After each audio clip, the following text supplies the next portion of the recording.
Salut les amis, c'est Reggie Junior et aujourd'hui dans cette vidéo, on va élire les 5 plus puissants Yonko. Allez, maintenant je vous laisse le nouveau générique.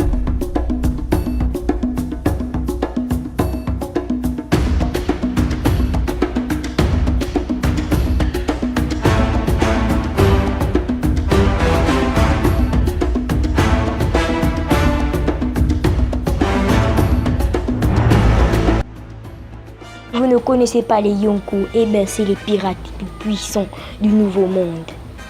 Comme a dit Garp, ils sont 4. Et ces 4-là, ils sont vraiment très puissants. En numéro 7, nous avons Bien et Belle, Baggy le clown. Je suis sauvé. J'ai souffre douleur.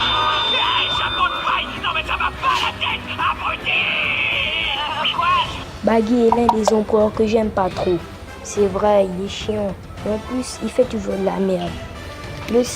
Pour moi, il n'y a que 2 choses qui a valu qu'il devienne un empereur. Et je vais vous les citer après. Le pouvoir du fruit de Baggy, c'est le fruit de la fragmentation. Ce qui lui permet de couper n'importe quelle partie de son corps et d'être invulnérable aux attaques d'épée sans le haki. Ce qui a valu à Baggy sa place d'empereur, c'est parce qu'on a découvert qu'il faisait partie de l'équipage de Roger. Sinon, c'est un gros pleurnichard.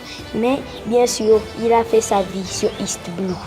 Et c'est comme ça qu'il est devenu très puissant sur East Blue, bien sûr. Mais après ça, moi je trouve que la deuxième chose qui a fait de lui un empereur, c'est parce que c'est le chef de la Cross Guild.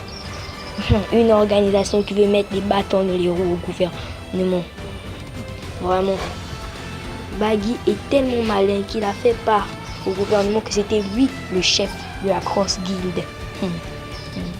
Un de ces peureux-là, vraiment. Et bien sûr, au bord de la Cross Guild, nous avons deux anciens Shichibukai. Donc nous avons des anciens Shichibukai très puissants.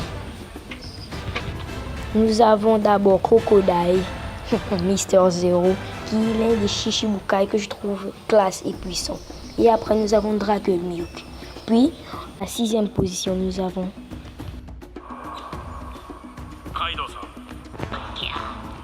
Kaido. Ne vous fâchez pas, vous les fans de Kaido, parce que moi aussi je suis un fan. Je place Kaido à ce niveau, c'est parce que je parle aussi de ce qu'il a fait dans le passé. Vraiment, il était tellement classe à 12 ans, il a éradiqué plein de personnes. Je ne sais pas si c'était à 17 ans ou à 18 ans, il s'est fait beaucoup arrêter par la marine et il s'est échappé grâce à la force de ses poings. Vraiment, il était puissant. Et ça, c'est ce que j'aime chez Kaido. Mais c'est pourquoi Kaido est 5e, c'est parce que pendant la guerre sur God Valley, c'est Big Mom qui l'a donné son fruit du dragon et a fait ce qu'il est aujourd'hui.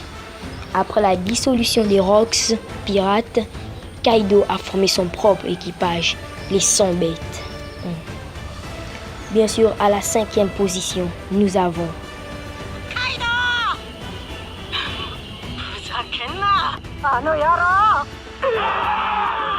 Charlotte Lin. Si je la place devant Kaido, c'est parce qu'elle a fait beaucoup de choses en étant petite.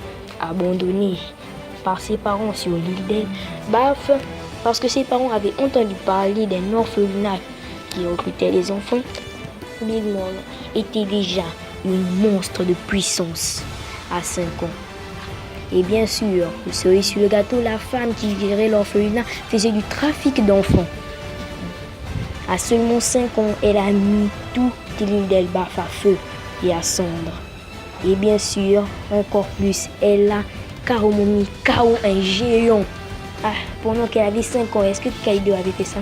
Maintenant, la 4e position, nous avons